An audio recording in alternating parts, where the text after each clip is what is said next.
রাত 10টা। হঠাৎ কলিং বেল বেজে ওঠে। নাসিমা আক্তার এসে দরজা খুলেই দেখে তার ছেলে রাতুল অফিস থেকে এসেছে।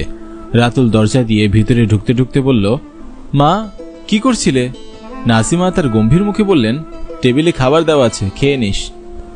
রাতুল অবাক হয়ে বলল, প্রীতি কই, তোমরা খেয়েছো?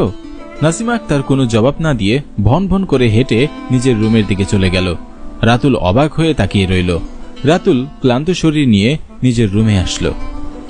এসে দেখে বিছানার উপর তার বউ প্রীতি শুয়ে আছে। রাতুল প্রীতির পাশে বসে প্রীতির কপালে হাত দিয়ে দেখছে জ্বর এসেছে কিনা। রাতুলের স্পর্শ পেয়ে প্রীতি ঘুম থেকে উঠে বসে এবং ঘুমু ঘুমু চোখে বলে উঠে, রাতুল এসে পড়েছ, খেয়েছো? আমার খাওয়ার কথা বাদ দাও, মাত্র রাত 10টা বাজে। আমার বউয়ের তো এখন নাগিন দেখার টাইম, অথচ আমার বউ ঘুমাচ্ছে। কি হয়েছে? প্রীতি বলল,